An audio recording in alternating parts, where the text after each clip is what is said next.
안녕하십니까. 청천의 전원주택 짓기 청천입니다. 기초가 완성되었으니 오늘부터 건축에 들어가겠습니다. 바로 시작합니다.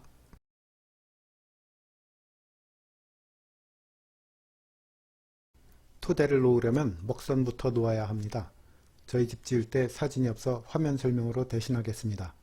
우선 기준선을 직각으로 만들어야 하는데 직각을 잡으려면 피타고라스의 정리 3대 4대 5 법칙을 적용합니다. 3, 4, 5 법칙이란 가로 세로가 각각 3과 4일 때 그 꼭지점을 잇는 길이는 5가 된다는 법칙으로 숫자의 배수를 곱해 적용하면 됩니다. 예를 들어 가로 세로가 6m, 8m일 때 대각선의 길이는 10m가 된다는 것이지요. 그것이 어려울 때는 그냥 계산기나 삼각함수 어플을 이용하시면 됩니다. 다시 기초로 돌아가서 설명드리겠습니다. 외벽체의 기준선을 잡겠습니다. 가장 긴 벽면의 양끝에 벽체 외측에서 140mm 되는 지점을 표시하여 목선이 아닌 초크라인으로 선을 튕깁니다. 140mm로 잡는 것은 외벽이 2x6 벽체이기 때문입니다. 다음, 직각으로 만들고자 하는 벽면 가장자리에 140mm 되는 지점을 중심으로 임의의 점, 여기서는 6m 지점으로 정했습니다. 홀을 그려줍니다. 대각선의 길이는 피타고라스 정리에 의한 계산값으로 약 1817mm입니다. 초크라인에 표시한 9m 지점을 중심으로 직각으로 만들려는 벽면 방향으로 1817mm 지점에 홀을 그립니다.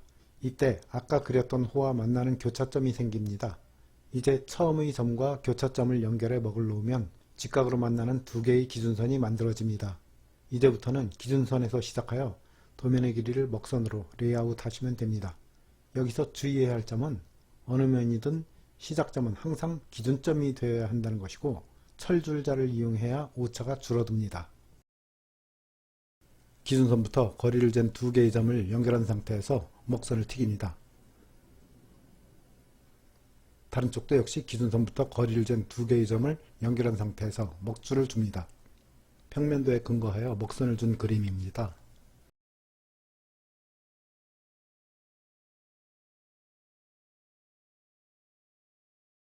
먹작업이 끝나면 토대 고정을 위해 앙카를 심어야 하는데 저는 기초를 칠 때 스테인리스 L 앙카를 미리 설치해서 바로 토대 작업에 들어갈 수 있었습니다. 그렇지 않다면 로타리 한마디릴로 구멍을 뚫고 세트 앙카를 박습니다.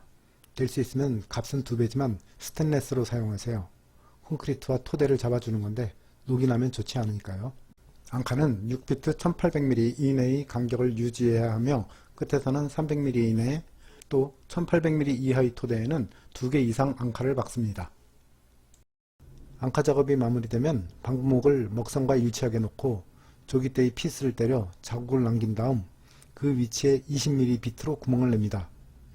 현장에 썼던 플랫타이로 만든 앙카 위치 표시 조깃대입니다. 죄송합니다. 거짓말입니다. 영상을 위해 새로 만들었습니다.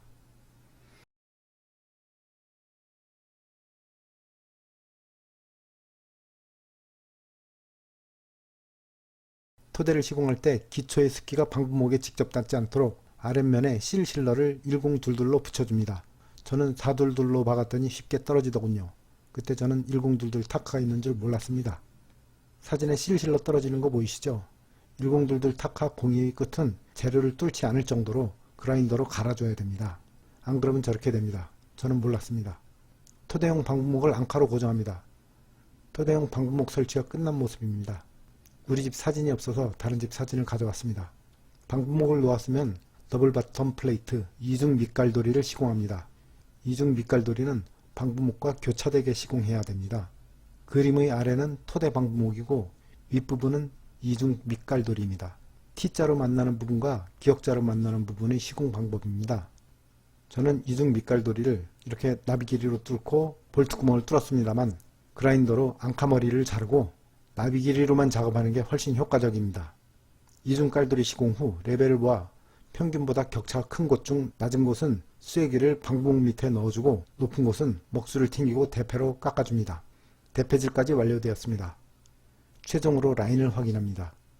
깔돌이가 2개인 것은 대패질이 많이 된 곳의 방통 높이가 안 나올 듯 해서 하나 더 깔았습니다. 그러나 그럴 필요 없었습니다.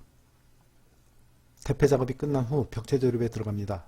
스터드 길이는 보통 8피트 내로 하지만 우리 집은 방을 높게 해달라는 아내의 주문으로 2545mm로 정했습니다. 부재의 손실이 많아집니다. 마침 휴일에 놀러온 아들과 벽체를 만들어 세웁니다. 코너를 조립하고 백허도 조립해서 벽체를 만들었습니다. 그런데 코너와 백허는 이렇게 만드시는 게 좋습니다. 그림으로 설명드리겠습니다. 제가 만든 방식인 디귿자 형태입니다. 단열재를 미리 넣거나 공간이 좁아 작업이 어렵습니다. 개선 방법입니다. 단열재를 나중에 넣어도 되고 코너는 공간도 넓어지고 부재도 한 개 더 절약됩니다. 두 번째 벽체도 세웠습니다. 작은 벽체로 만들어 하나씩 세워갑니다. 벽체를 만들 때 한쪽 벽 스터드 레이아웃은 15 4분의 1인치부터 시작해서 16인치 간격이 되어야 하며 그 벽과 맞닿는 벽체의 스터드는 14 4분의 3인치부터 시작해서 16인치 간격이 되어야 합판이 스터드 중앙에 떨어집니다. 내벽체도 다 세웠습니다. 헤더는 이렇게 만들었습니다. 헤더 만드는 법도 여러가지인데 외벽의 헤더를 이렇게 만드는 현장은 없었습니다. 대부분 두 가지 형태 중 하나인데 어떤 방법이든 상관이 없는 듯 합니다. 헤더의 양옆에 붙이는 스터드를 킹 스터드라고 하는데 최대한 휘지 않고 틀어지지 않은 자재를 써야 마감 시 문제가 발생하지 않습니다. 또한 킹 스터드와 함께 헤더를 받쳐주는 것이 트리머인데 트리머도 고든 자재를 사용하고 6피트부터는 2개를 붙여주고 10피트가 넘어가는 헤더는 3개를 붙여야 합니다. 벽체가 완성이 되면 수직을 마치고 가세 작업을 해야 되는데 제대로 안 해서 나중에 애먹었습니다. 꼭 사계불이라고 불리는 수직추나 레이저 포인트 등을 이용해서 모든 벽의 수직을 잡아줘야 합니다. 대충 한쪽 벽만 가세로 고정하고 이중 윗갈돌이를 시공합니다. 겁이나 벽체는 못하고 PT 아시바를 옮겨가며 작업했습니다. 수직을 제대로 안 잡았더니 라인도 안 맞아 억지로 깔깔이바로 잡아가며 작업합니다. 다음 공정으로 다락 바닥 장선을 시공합니다. 저는 난방이 없는 다락이기에 2x8으로 시공했지만 난방과 방통을 칠 계획이라면 2x12 자재를 사용하십시오. 장선 작업도 역시 PT 아시바를 옮겨가며 작업했습니다. 드디어 벽을 타고 올라가 첫 발을 딛습니다.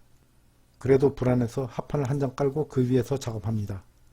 어찌어찌 장선 시공과 블러킹 작업을 끝냈습니다. 완료한 모습입니다. 다락바닥 TNG를 시공한 다음 석가래를 달아야 했는데 비가 올까봐 석가래부터 달기로 했습니다. 그래도 TNG부터 시공해야 했습니다. 오늘은 장선까지 보여드리고 다음에 이어가도록 하겠습니다.